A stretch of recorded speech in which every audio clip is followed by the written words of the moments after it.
अतुलित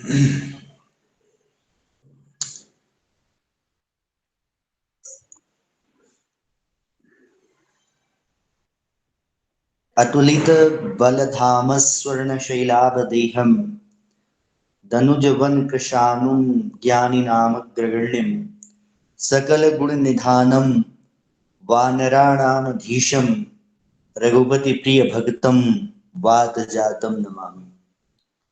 नीलांबुजश्यामल कोमलांगम सीता समारूपित वाम भागम पाणौ महासायिक चारुचापम नमामि रामं रघुवंशनाथम। नमामि रामं वंशनाथम।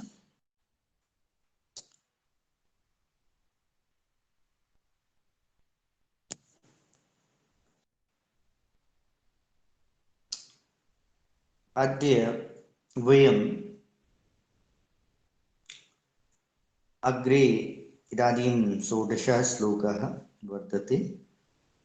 षोडशेऽस्मिन् तत्र श्लोके पश्यन्तु, राज्यो दिलीपस्य एव विशेषणानि इदानीं चलन्ति।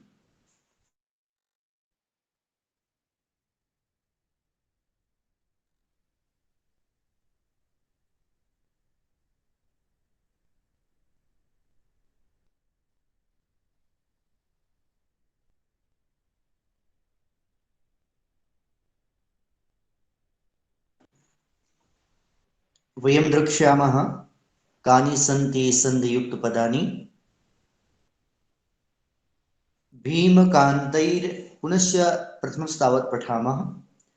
भीमकान्तैर्नृपगुणैः स बभूवोपजीविनाम् अधृष्यश्चाभिगम्यश्च यादो रत्नैरिवार्णवः।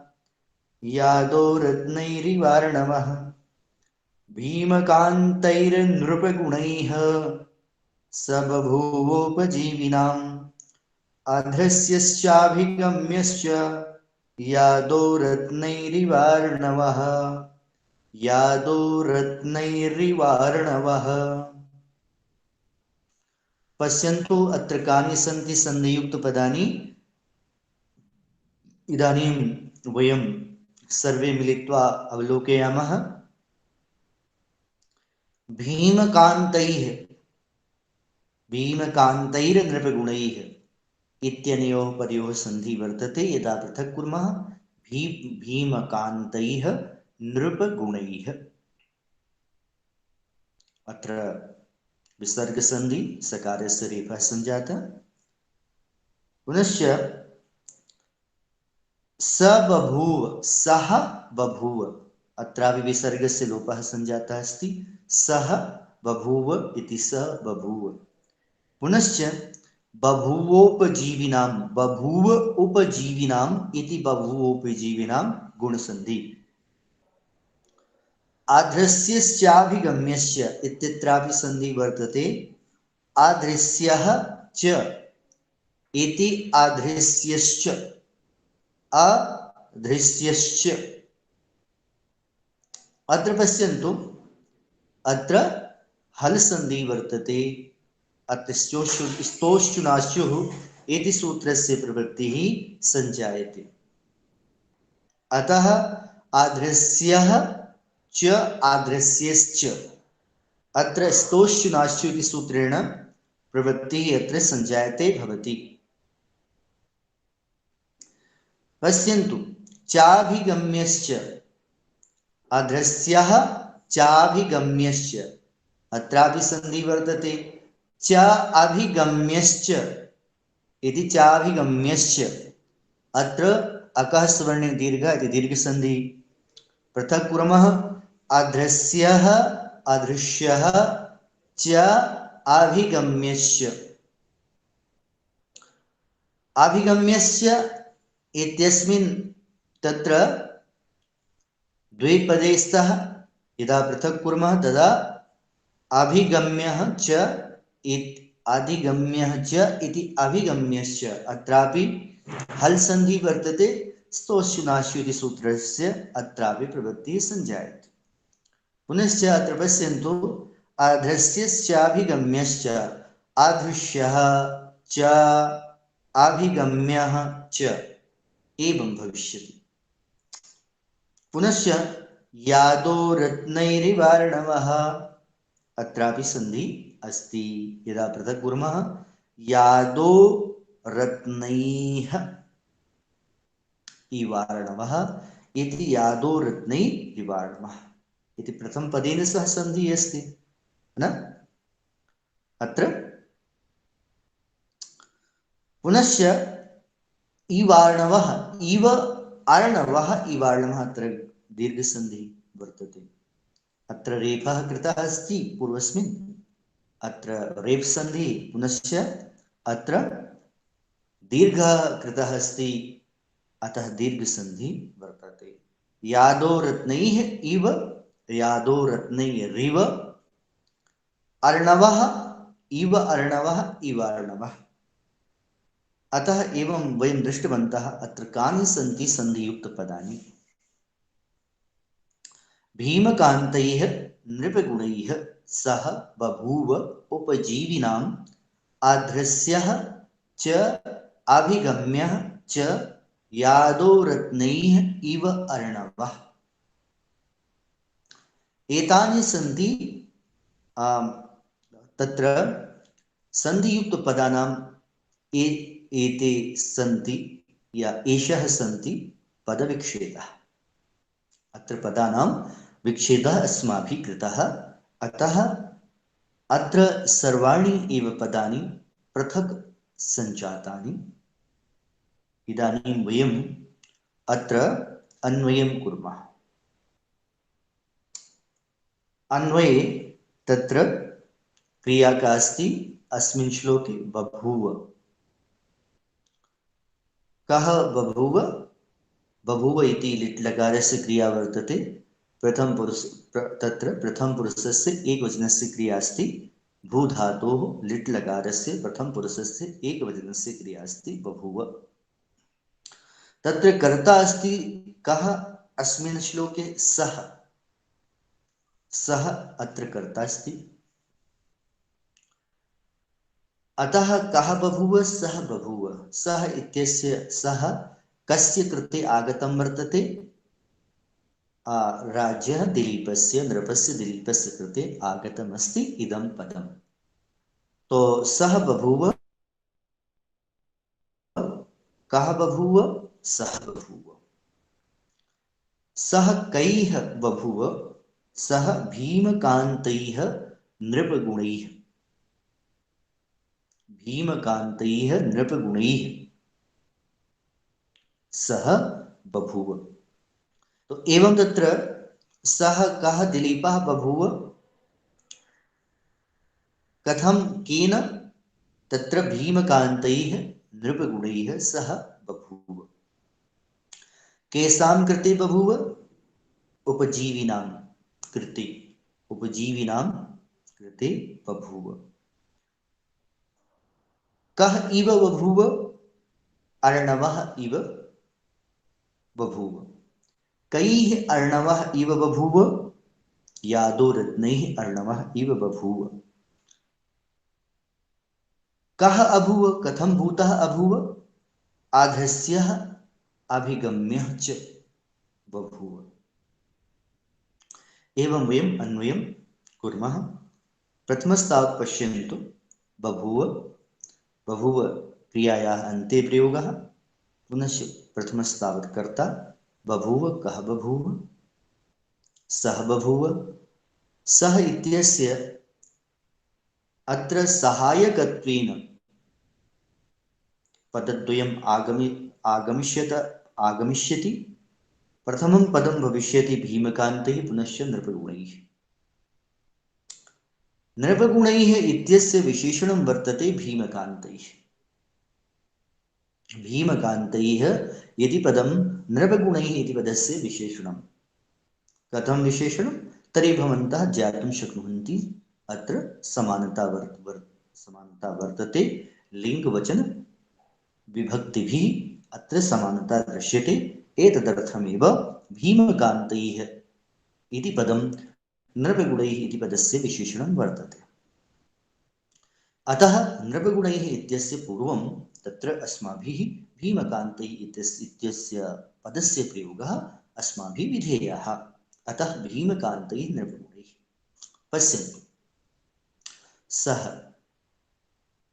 सः कः? दिलीपः। दिलीपः इत्यस्य प्रयोगः भवन्तः भीमकान्तैः नृपगुणैः इति पदस्य अग्रे अपि कर्तुं शक्नुवन्ति, तत्र पूर्वमपि कर्तुं शक्नुवन्ति। सः भीमकान्तैः नृपगुणैः एवं, परन्तु पूर्वमपि कर्तुं शक्नुवन्ति, यतोहि सः इति पदस्य नृपगुणैः इति पदेन तत्र किं क्रियते? तत्र विशेषप्रभावः वर्तते। एतदर्थं पूर्वमपि अस्माभिः तस्य प्रयोगः करणीयः। तो भीमकान्तैः नृपगुणैः सह दिलीपः उपजीविनां यादो रत्नैः अर्णवः इव आदृश्यः अभिगम्यः च बभूव। एवं अन्वयः भविष्यति। अन्वयः कथं भूतः अत्र भविष्यति? पश्यन्तु, बभूव कः बभूव, कैः बभूव? नृपगुणैः बभूव। कथं भूतैः? नृपगुणैः बभूव। भीमकान्तैः नृपगुणैः सह बभूव। तेषां कृते तत्र भीमकान्तैः नृपगुणैः सह केषां कृते बभूव? तो भीमकान्तैः नृपगुणैः सह उपजीविनां कृते उपजीविनां बभूव। सः भीमकान्तैः नृपगुणैः सह तत्र कः इव बभूव। तर्हि भीमकान्तैः नृपगुणैः सह उपजीविनाम् अर्णवः इव बभूव। कैः अर्णवः इव? यादो रत्नैः अर्णवः इव बभूव। पुनश्च कथं भूतः सः बभूव? सः अभिगम्यः, अधृष्यः अभिगम्यश्च बभूव। पदद्वयमपि तत्र अत्र स इति पदस्य विशेषणत्वेन प्रयुक्तं वर्तते। अतः सः इति और अदृश्यः अभिगम्यः इत्यनयोः पदयोः तत्र समानता लिङ्गवचन विभक्ति भी वर्तते। एतदर्थं भवन्तः अत्र द्रष्टुं शक्नुवन्ति, तत्र समानता, तादृशी समानता अत्र दृष्टा अस्ति। अत्र पश्यन्तु, अधृष्य अभिगम्यः इत्यस्य प्रयोग इत्यनयोः पदयोः प्रयोगः बभूव इति क्रियायाः पूर्वे सञ्जातः। अत्रापि वयं किं स इति पदस्य विशेषणत्वेन अस्माभिः एतत् पदद्वयं गणनीयं, चिन्तनीयम्। अत्र पश्यन्तु, कानि सन्ति समस्तपदानि, तेषां चयनम् इदानीं कुर्मः। भीमकान्तैः नृपगुणैः। अत्र भीमकान्तैः इति पदम् अस्ति समस्तपदम्। अत्र कः विग्रहः भविष्यति? तत्र भीमाः च ते कान्ताः इति भीमकान्ताः। भीमाः च ते कान्ताः, भीमाः च ते कान्ताः इति भीमकान्ताः। तैः भीमकान्तैः। भीमाः च ते कान्ताः इति भीमकान्ताः, तत्र तैः भीमकान्तैः। तत्र भीमकान्तैः इति अत्र कः समासः वर्तते? कर्मधारय समासः अस्ति। अत्र कः समासः? कर्मधारय समासः।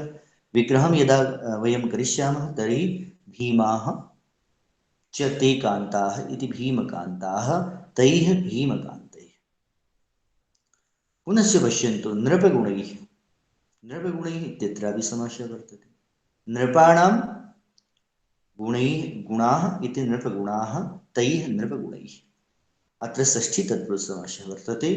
नृपाणां गुणाः नृपगुणाः तैः नृपगुणैः। नृप इत्यस्य कः आशयः? नृन् पातीति इति नृपः, यः जनः जनान् रक्षति, पाति, तेषां पालनं पोषणं च करोति, सः भवति नृपः। नृप नृन् पातीति नृपः। अत्र आतोपसर्गे अत्र वर्तते आतोनुपसर्गे कः इति सूत्रेण नृ उपसर्गपूर्वक नृपदो नृ उपपदपूर्वक पा रक्षणे धातोः का प्रत्ययः भवति यदा, तदा भवति नृपः। तो नृन् पातीति नृपः, तेषां नृपाणां गुणाः इति नृपगुणाः, तैः नृपगुणैः। तो अत्र कः समासः? षष्ठी तत्पुरुष समासः वर्तते। अत्र पश्यन्तु सः कः? सः तत्र अत्र पश्यन्तु, वयं पदद्वयं पूर्वं दृष्टम्। इदानीं पश्यन्तु यादोरत्नैः, अत्र कः समासः वर्तते? अत्र समासः कः अस्ति? पूर्वं तावत् अस्माभिः द्रष्टव्यम् अधृष्यः, नाधृष्यः, नाधृष्यः, अधृष्यः इत्यत्र कः समासः वर्तते? नै तत्पुरुषसमासः अस्ति। ह्रस्य शब्दस्य समासः नै पदेन सह भवति, तदा भवति अधृष्यः। पुनश्च तत्र पश्यन्तु अधृष्यः, पुनश्च अभिगम्यः, अत्र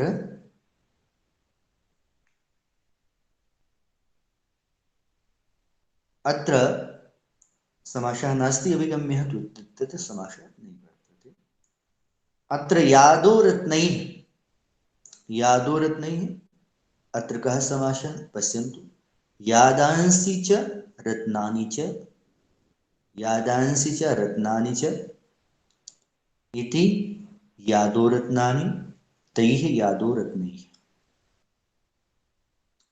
अत्र यादस् शब्दः वर्तते, प्रातिपदिकं यादस् शब्दः वर्तते, तस्य रूपाणि मनसि विचलन्ति। यथा यादो, यादो रत्नैः, यादो रत्नैः, कः समासः? द्वन्द्वसमासः। विग्रहं कुर्मः तो कथं भविष्यति? यादांसि च रत्नानि च इति यादो रत्नानि तैः यादो रत्नैः। एवं वयं विग्रहं कृत्वा तत्र अस्य शब्दस्य अर्थं स्वीकुर्मः। पश्यन्तु अत्र वयं दृष्टवन्तः कानि सन्ति समस्तपदानि। भीमकान्तैः, नृपगुणैः, पुनश्च अधृष्यः, पुनश्च यादोरत्नैः। अत्र सन्ति चत्वारि एव पदानि यत्र अस्माभिः समासः दृश्यते। पुनश्च कः विग्रहः तेषां पदानां भविष्यति इति अस्माभिः दृष्टम्। पश्यन्तु अत्र समागतानां पदानां वयं परिचयम् इदानीं जानीमः, ज्ञास्यामः। पश्यन्तु भीमकान्तैः, अत्र विशेषभावसम्बन्धं तो जानन्ति भवन्तः। पूर्वमहं तत्र उपायम् उक्तवान् कथम् अस्माभिः ज्ञातुं शक्नोति, कथम् अस्माभिः ज्ञातुं शक्यते, तद्विषये अहं तत्र विस्तरेण उक्तवान् आसम्। तो भीमकान्तैः नृपगुणैः अधृष्यः चाभिगम्यः, अधृष्यश्चाभिगम्यः, एतानि सन्ति विशेषणपदानि। भीमकान्तैः, भीमकान्तैः इति पदं नृपगुणस्य विशेषणम्, अधृष्यश्चाभिगम्यः इत्यत्र इति दिलीपस्य कृते इति तत्शब्दस्य प्रयोगः कृतः अस्ति, अतः तस्य कृते अधृष्यः चाभिगम्यः इति पदद्वयम् आगतम् अस्ति न। तर्हि कथं वयं जानीमः तो समानलिङ्ग समानवचन समानलिङ्ग वयं ज्ञास्यामः। अत्र पश्यन्तु परिचयः एतेषां पदानां परिचयः कः तर्हि भीमकान्तैः इत्यस्य प्रातिपदिकं किं भीमकान्त भीमकान्त पुनश्च अत्र अजन्तकारान् पुल्लिङ्ग शब्दः तस्य रूपाणि रामोच्चरिष्यन्ति भीमकान्त भीमकान्तो भीमकान्ता भीमकान्तं भीमकान्तो भीमकान्ता। अत्र पश्यन्तु तृतीया विभक्तौ बहुवचने भीमकान्ते रूपं भवति। अत्र नृपगुणः इत्यस्य प्रातिपदिकं नृपगुणः इत्यस्य प्रातिपदिकं किं नृपगुण प्रातिपदिकम् अस्ति नृपगुण। परिचयः अजन्त अकारान्त पुल्लिङ्ग शब्दः तस्य रूपाणि कथं चलिष्यन्ति रामोच्चरिष्यन्ति यथा तृतीया बहुवचने भवति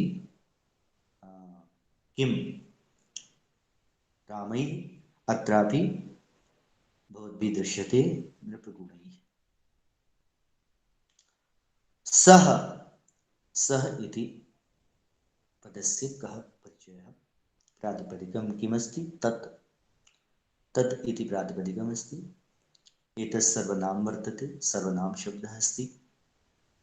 एषः सर्वनाम शब्दः अतः पुल्लिङ्गे प्रथमा विभक्तौ एकवचने सः भवति।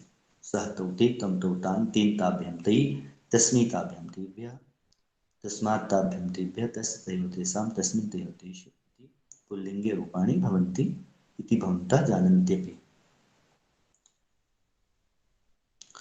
अत्र पश्यन्तु बभूव बभूव इत्यस्य कः परिचयः वर्तते। अत्र बभूव अत्र क्रिया अस्ति क्रिया वर्तते। अत्र धातुः कः इत्यस्मिन् भूत् सत्तायां धातोः लिट् लकारे प्रथम पुरुषस्य एकवचने एवं बभूव इति क्रिया भवति।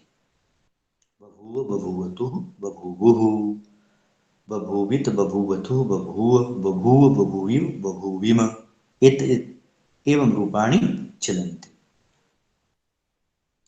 अत्र पश्यन्तु तो बभूव इत्यस्य वयं परिचयं स्वीकृतवन्तः ज्ञातवन्तः।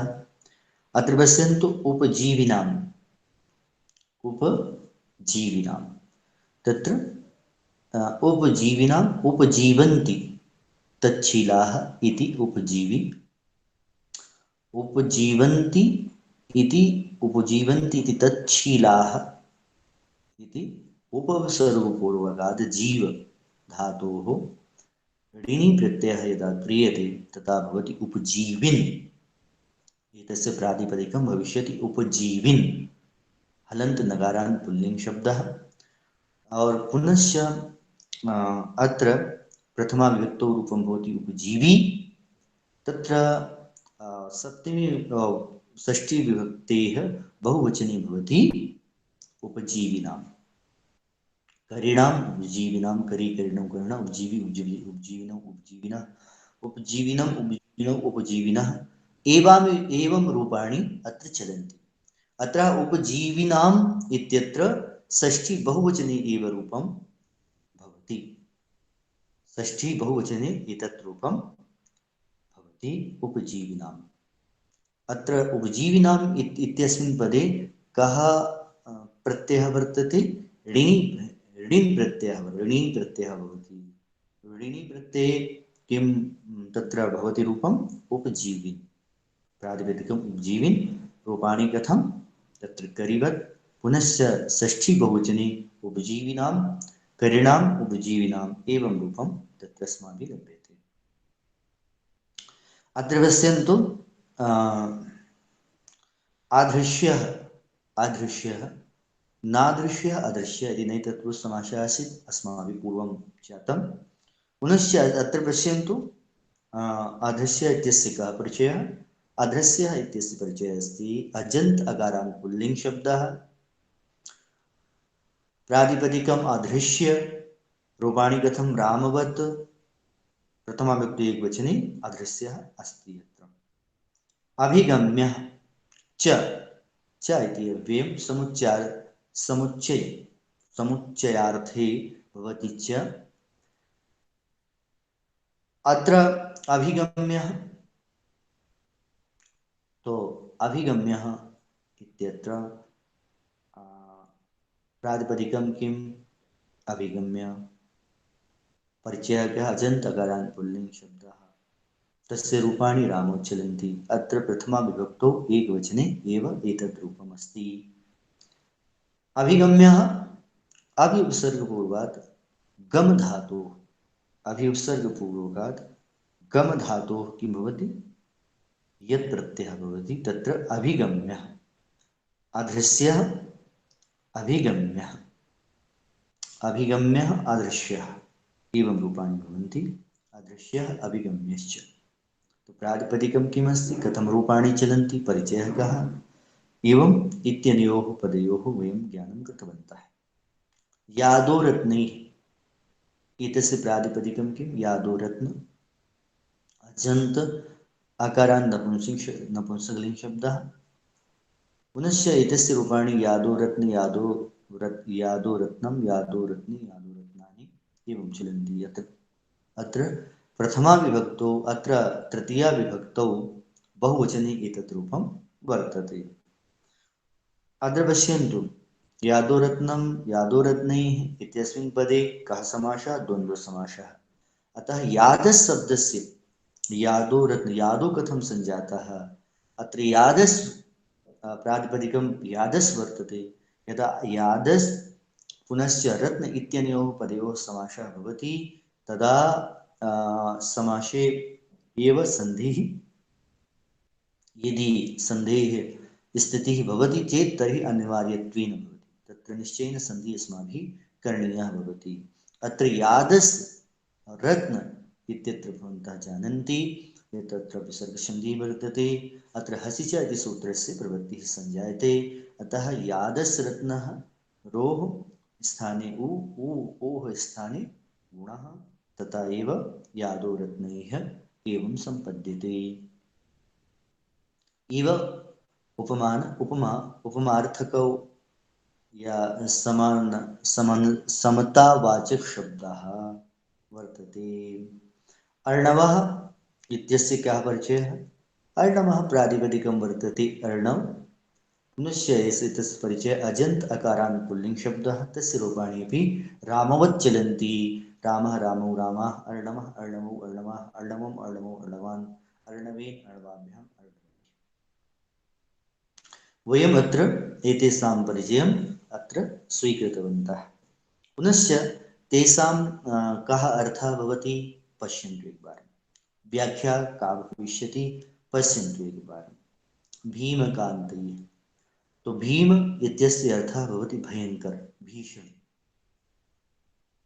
कान्त इति अर्थः, कान्त इति पदस्य अर्थः भवति, शब्दस्य अर्थः भवति सुन्दर, मंजुल, मंजु।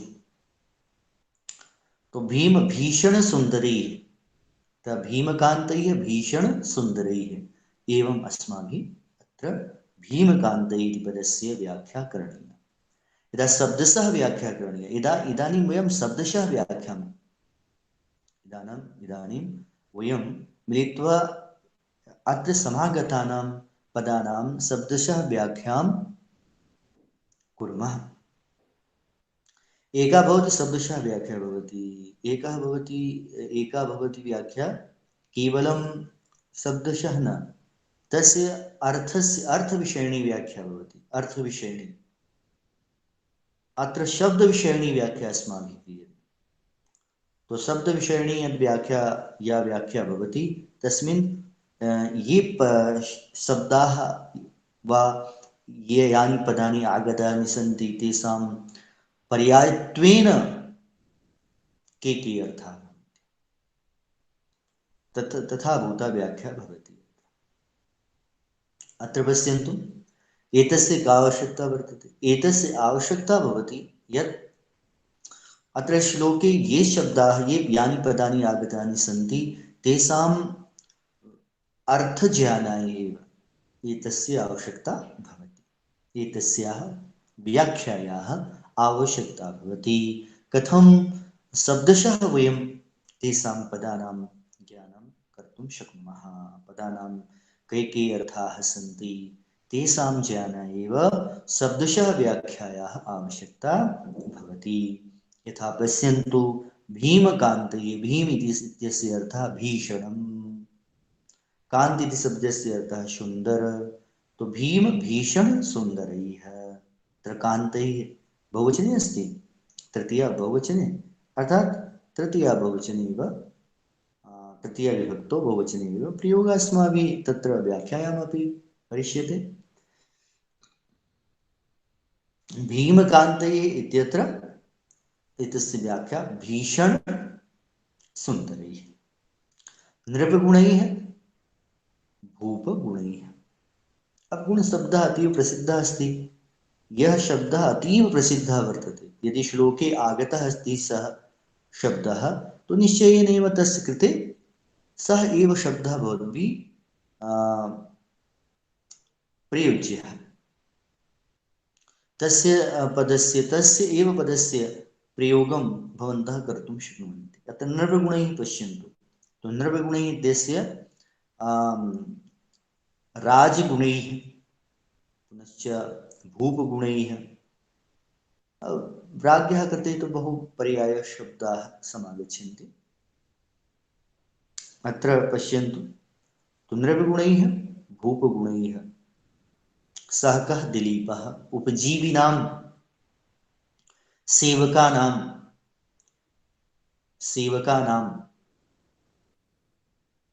न उपजीविनां सेवकानाम् आश्रितानां यादोरत्नैः। यादोरत्नैः इत्यस्य यादशब्दस्य अर्थः भवति जलजन्तुः। ये जन्तवः जले निवसन्ति ते उच्यन्ते यादस्। यादस्, तो यादस् रूपाणि यादः, यादः, यादसि, यादांसि एवं रूपाणि चलन्ति अत्र। तर्हि जलजन्तु रत्नैः, रत्नशब्दः अपि अतीव प्रसिद्धः वर्तते। अतः रत्नशब्दस्य कृते अपि मणिशब्दस्य प्रयोगः अस्माभिः अत्र कर्तुं शक्यते। तो यादो रत्नैः जलजन्तुमणिभिः, जलजन्तुमणिभिः अर्णवः इव सागरः इव। अर्णवः तस्य पर्यायः सागरः, रत्नाकरः जलधिः, जलनिधिः, नीरधिः, पयोधिः इत्यादि बहवः शब्दाः सन्ति तस्य कृते। अत्र अर्णवः इति पदस्य कृते अत्र सागरः इव इव इत्यस्य अर्थः सदृशः, सदृशार्थकः वर्तते। आधृष्यः, आधृष्य इत्यस्य अर्थः का भविष्यति? दृष्टुं यः दृष्टुं योग्यः नास्ति, यः अधर्षणीयः, अधर्षणीयः वर्तते। आधृष्यः, आधृष्यः अधर्षणीयः। एवं पुनश्च अभिगम्यः, अभिगम्यः आश्रयणीयः, आश्रितुं योग्यः। बभूव आसीत्, भवति स्म एवं प्रयोगः भविष्यति। बभूव भवति स्म,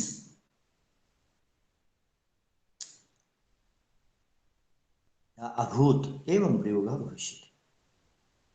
अतः पश्यन्तु, व्याख्या भवद्भिः दृष्टा। तो व्याख्यायां यत् दृष्टं भवद्भिः, तर्हि इदानीं वयं किं कुर्मः? सरलार्थं ज्ञास्यामः। परन्तु एका वार्ता इतोपि तत्र अवशिष्टा आसीत्। यादो रत्नैः इति पदस्य कृते भीमकान्तैः इति पदस्य अपि आनयनं भवति। भीमकान्तैः न केवलं नृपगुणैः इत्यस्य विशेषणं वर्तते। भीमकान्तैः इति पदं तत्र यादोरत्नैः इति पदस्यापि विशेषणत्वेन तत्र प्रयुक्तं भविष्यति। अतः यदा वयम् अन्वयं कुर्मः तदा यादोरत्नैः इत्यत्र भीमकान्तैः यादोरत्नैः अपि तत्र कथयिष्यामः। एतेन अर्थः इतोपि स्पष्टः भविष्यति। पश्यन्तु अत्र इदानीं वयम् अस्य श्लोकस्य सरलार्थं ज्ञास्यामः। राजा दिलीपः तत्र कथं भूतः आसीत्? सः अधर्षणीयः आसीत् और सः आश्रययोग्यः आसीत्। कथम् आश्रययोग्यः? तो केषां कृते? उपजीविनां कृते। उपजीविनः सेवकाः कथं भूताः भवन्ति? केचित् अतीव सरलाः निष्कपटाः भवन्ति, केचित् दुष्टाः अपि भवन्ति, केचित् गुप्तरूपेण गुप्तवेषं धृत्वा राज्ञः राज्ये निवस्तुम् आगच्छन्ति, शत्रुपक्षतः ते आगच्छन्ति। तर्हि राज्ञः पार्श्वे तेषां कृते तु कीदृशं स्वरूपम् आसीत्?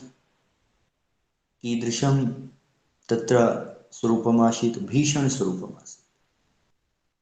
तेषां ज्ञानं कृत्वा पुनः तस्मै दण्डं दत्वा बहिः करणीयमासीत्। परन्तु ये सज्जनाः सरलाः आसन्, येषां जीवने आवश्यकता आसीत्, येषां पार्श्वे किमपि नासीत्, ये सन्तप्ताः प्रताडिताः आसन्, तेषां कृते सः आश्रयणीयः आसीत्। तेषां कृते आश्रयं ददाति स्म। परन्तु ये दुष्टाः आसन् तेषां कृते तत्र दण्डं सः ददाति स्म। अतः भीमकान्तैः। राजा यदि भीषणः एव भवति तर्हि तद् नोचितं, तस्य कृते नोचितं। राजा यदि सुन्दरः एव अस्ति, भीषणः नास्ति, तर्हि सः कदापि प्रजासु ये दुष्टाः सन्ति, शत्रवः सन्ति, दुष्टाः सन्ति, तेषां कृते सः दण्डविधानं कर्तुं न सः राजा शक्ष्यति।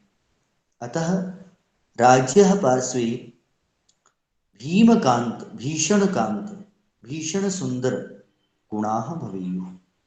भीषणाः अपि भवेयुः, सुन्दराश्च गुणाः अपि भवेयुः। और भीषण सुन्दर गुणाः इति द्वयोः प्रयोगः भिन्नभिन्नरूपेण भवति। अतः दुष्टानां कृते भीषणस्वरूपं राजा प्रदर्शयितु, ये आश्रिताः, ये सन्तप्ताः, प्रताडिताः, दलिताः, शोषिताः जनाः सन्ति, तेषां कृते सः सुन्दरः भवेत्। तो तादृशी एव स्थितिः वर्तते राजः दिलीपस्य। तत्र उपमीयते अर्णवः इव, सागरः इव। यथा सागरं पश्यन्तु, सागरः कथं भूतः भवति? सागरः, सागरे तु जलजन्तवः अपि भवन्ति, रत्नानि अपि भवन्ति। रत्नैः, रत्नानामपि तत्र स्थितिः वर्तते, जलजन्तूनामपि स्थितिः वर्तते। तो तत्र सर्वे एव वसन्ति सागरे, परन्तु जलजन्तूनां कृते जलजन्तु तत्र जलजन्तुभिः सः कीदृशः भवति? भीषणः भवति। सागरः जलजन्तुभिः कीदृशः भवति? भीषणः भवति। परन्तु मणिभिः सः सुन्दरः भवति। सः सुन्दरः भवति। अर्थात् गुणद्वयं विशिष्टरूपेण गुणद्वयम् अर्णवे अस्ति। गुणद्वयं भीषणः गुणः वर्तते। अत्र भीषणगुणेन जलजन्तु इति शब्देन अत्र द्योत्यते। अर्थात् अर्णवः जलजन्तुभिः भीषणः प्रतीयते, परन्तु मणिभिः अतीव सुन्दरः प्रतीयते। मणेः कृते अर्णवः आश्रयणीयः, परन्तु जलजन्तूनां कृते जलजन्तूनां तत्र दृष्ट्या जनाः भीषणतां भयमपि तत्र कुर्वन्ति। तो अर्णवस्य पार्श्वे गुणद्वयं, तत्र राज्यदिलीपस्य पार्श्वे अपि तत्र भीमकान्तगुणद्वयम् आसीत्। अतः ये आश्रयणीयः आसीत् तेषां कृते सः सुन्दरः, परन्तु ये दुष्टः आसन्, ये शत्रवः आसन्, तेषां कृते सः अदृश्यः आसीत्। तैः जेतुं योग्यः नासीत्। सः तान् जेतुं योग्यः आसीत्, परन्तु सः तैः जेतुं योग्यः नासीत्। तादृशः आसीत् अदृश्यः। अदृश्यः कः? दिलीपः। अतः यदा सः शत्रून् परान् वा जेतुं योग्यः आसीत्, तस्मिन् कृते जेतुम् इच्छति स्म, तदा एव तस्य स्वरूपं भीषणस्वरूपम् आसीत्।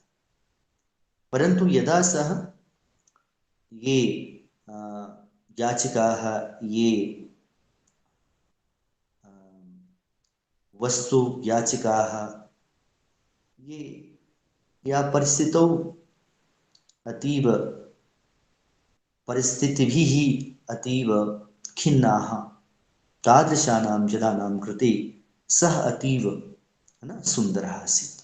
अर्थात् सः तेषां सहायतां करोति स्म, शत्रूणां ताडनं करोति स्म, परन्तु आश्रितानां सेवनं करोति स्म, सेवां च करोति स्म। एवम् आसीत्। कथम्? अर्णवः। यथा अर्णवः जलजन्तुभिः भीषणः प्रतीयते, परन्तु मणिभिः रत्नैः वा कथं प्रतीयते? तत्र सुन्दरः प्रतीयते। अत्र पश्यन्तु,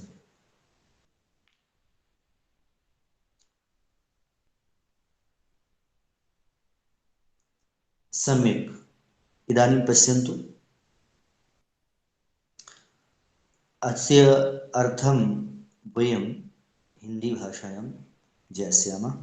यहाँ पर इसका अर्थ बता रहे हैं कि जो राजा दिलीप थे वे भीषण और भयंकर और सुंदर नृपगुणै माने राजकीय गुणों के द्वारा, राजाओं के गुणों के द्वारा। तो राजाओं के गुण कैसे हैं? तो कहते हैं भीषण और सुंदर राजकीय गुणों के द्वारा, राजाओं के गुणों के द्वारा वह उपजीविका माने सेवकों के लिए जल जंतुओं एवं मणियों से युक्त समुद्र की तरह अधर्षणीय थे, दबाने योग्य नहीं थे और आश्रयशील थे, आश्रय के योग्य थे। ये इसका सामान्य सा एक अर्थ है। तो यहाँ पर स्पष्ट रूप से कह रहे हैं, अगर हम इसको इस तरह समझे कि राजा के जैसे गुण आप देखते हैं, तो जैसे उसका तेज है, प्रताप है, शील है आदि उसके गुण होते हैं। तो राजा जो होता है सुंदर भाव के लिए तो अपने आश्रितों के लिए होता है, जो उसके आश्रयभूत लोग होते हैं, जो जरूरतमंद लोग हैं, जो याचक गण हैं, जिनके जीवन में कुछ परिस्थिति आ गई है, ऐसे लोग के लिए तो उनके जो राजकीय गुण हैं, जैसे शीलता, उदारता, ये उदारता ही क्या करती थी, ये उदारता राजा दिलीप में थी।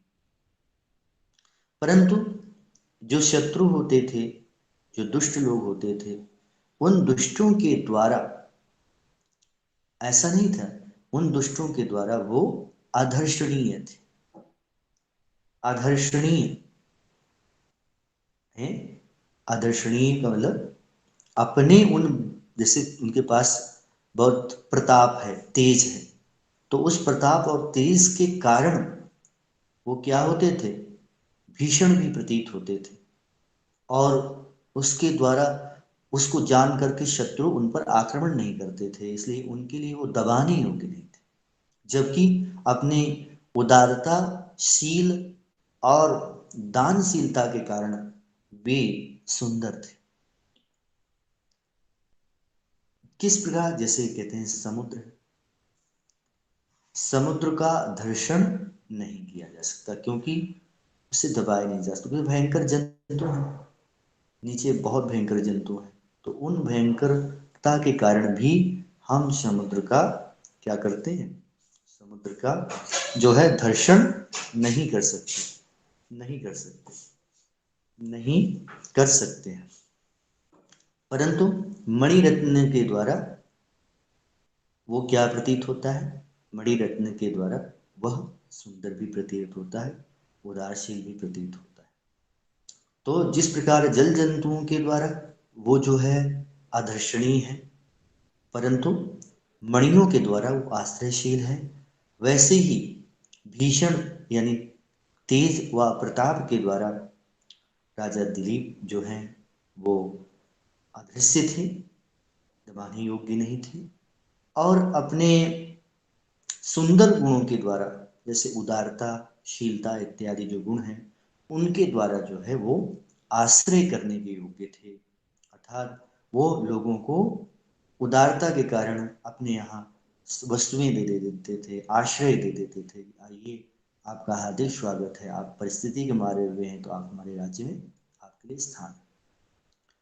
इस प्रकार का जो है उनमें गुण था। तो यहाँ पर राजा को कोई बेवकूफ भी न बना सके, उसे जबरदस्ती जो है किसी कूटनीति के द्वारा उसे दबा न सके, या अपने बल प्रयोग के द्वारा दबा न सके, तो उसके लिए राजा को क्या होना चाहिए, प्रताप युक्त होना चाहिए, बलशाली होना चाहिए, बलिष्ठ होना चाहिए।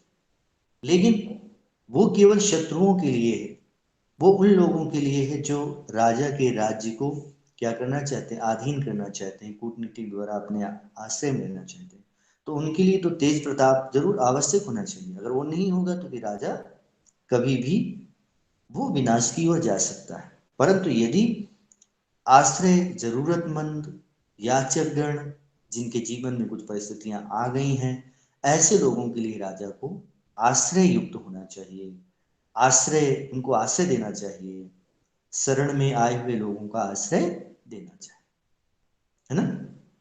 तो शरण में आए हुए लोगों को जो त्याग करते हैं वो वास्तव में पापी कहे जाते हैं, क्रूर कहे जाते हैं। आश्रय में आए हुए लोगों का त्याग कभी नहीं करना चाहिए।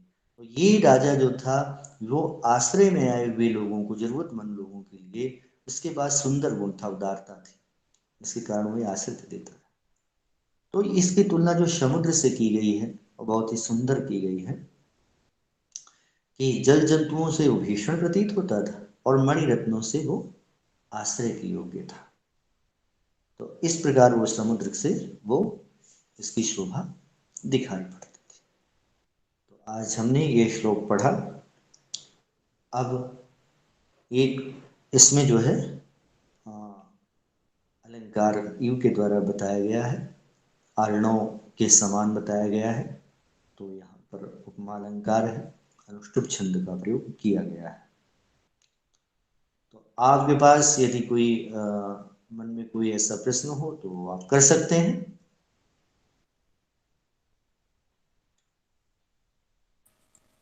प्रणाम सर। प्रणाम। सर जैसे इसमें अतिशयोक्ति भी तो लग रहा है, अलंकार। अतिशयोक्ति तो आपको कैसे अतिशयोक्ति लग रही है इसमें? सर को मतलब बढ़ा चढ़ा के मतलब नहीं, होता बढ़ा है। चढ़ा के क्या कहा है? बढ़ा चढ़ा के कुछ है ही नहीं है, उसने उपमा दे दी है उससे। अगर वो कहते कि वो साक्षात समुद्र थे, अच्छा सर। है ना, हाँ सर। तो अब समुद्र का आरोप कर देते हैं, हम्म। तब तो हो जाता। अब yes, समुद्र का आरोप ही नहीं कर रहे हैं, वो तो उसकी उससे गुण से ले रहे हैं कि जैसे वो मणि जंतु था। अच्छा, बड़ी बात तो ये नहीं है, आश्रय की बात कही गई, भीषणता की बात कही गई। तो देखो, समुद्र में भीषणता है, आप समुद्र के अंदर एक बार डरेंगे घुसने में, yes, क्योंकि उसमें बहुत सारे भयंकर जंतु होते हैं। लेकिन मणियों के कारण भी क्या हो जाता है, रत्न वो मणियों को आश्रय दे देता है। मणियों का आश्रय भी वहां होता है, और yes, जल जंतुओं का भी आश्रय होता है, तो दोनों का होता है आश्रय वहां पर। लेकिन एक से वो भीषण प्रतीत होता है, और एक से वो सुंदर प्रतीत होता है ना। तो ये जो गुण है वो तो स्वाभाविक उसमें है, और yes, इन्हीं गुणों से प्रजा की तुलना की है। उसने राजा दिलीप की तुलना कर दी कि शत्रु तो उनको दबा नहीं सकता था, तो yes, जो जल जंतु वहां है तो उसको दबा नहीं सकते थे उसको, yes, उस पर अपना अधिकार। अब भाई, समुद्र में जंतु हैं, तो क्या उसको समुद्र को खा डालेंगे, पी डालेंगे? नहीं। तो हम्म, उनके द्वारा वो प्रभावित नहीं था। और मणि मणि है, चूंकि अंदर मणियां हैं तो उससे सुंदर प्रतीत होता था, है ना। yes, sir, हाँ, तो ये दो प्रकार की चीजें हैं। तो इसी प्रकार वो भीषण भी था, उसके यहाँ जो है, उसके पास तेज और प्रताप था। और तेज और प्रताप ये गुण होने के कारण भी वो क्या था, वो शत्रुओं के द्वारा दबाने योग्य नहीं था। वो उसे शत्रु उस पर जबरदस्ती नहीं कर उसको सकते। दबा सकते थे, ऐसा नहीं था। yes. इस प्रकार सर ये की समानता की गई है, उपमा दी गई है। तो उपमा के कारण यहाँ उपमा अलंकार है। और अतिशयोक्ति तब होती जब उसको साक्षात उसी को उतना बढ़ा देता, उसी को कह देता हाँ सर, वो समुद्र कह देते। है। सर ये बोले कि ये रघुवंशी जो है धीरोधात्त नायक है ना सर। थोड़ा आवाज तेज बोलिए, आवाज आपकी धीमे आ रही है। सर बोले कि ये रघुवंशी जो राजा हैं ये धीरोधात्त नायक है ना सर। हैं? सर ये रघुवंशी जो राजा हैं ये धीरो। आपकी ध्वनि मुझे अच्छी तरह से स्पष्ट नहीं सुनाई पड़ रही है, आप थोड़ा सर और तेज बोलें। सर ये नेटवर्क का प्रॉब्लम है सर। ये बोल रहे हैं कि रघुवंशी जो है धीरोधात्त नायक है ना सर। हाँ, धीरोदत्त। ठीक है सर। तीन प्रकार के, चार प्रकार के नायक होते हैं: धीरोदात्त, धीरोधत, धीर ललित, धीर धीर प्रशांत। यस। ठीक है ना। ठीक ठीक, ओके सर, धन्यवाद। धीरोदात्त में तो जैसे आपके इनकी गणना होती है, जैसे राम है, युधिष्ठिर की धीर प्रशांत में होती है। हम्म, धीर ललित में होती है कि जो थोड़ा सा कामादि क्रीडाओं में संलिप्त रहने वाला नायक, है ना। और यस। धीरोद्धत जो बहुत ज्यादा घमंडी हो, जैसे भीम इत्यादि। तो ऐसे चार प्रकार के नायकों का वर्णन है, तो यहाँ पर धीरोदात्त गुण है इनमें। ठीक है सर, धन्यवाद। ठीक। शुभ दिन सर।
भैया जी रिकॉर्डिंग स्टॉप कर दीजिए।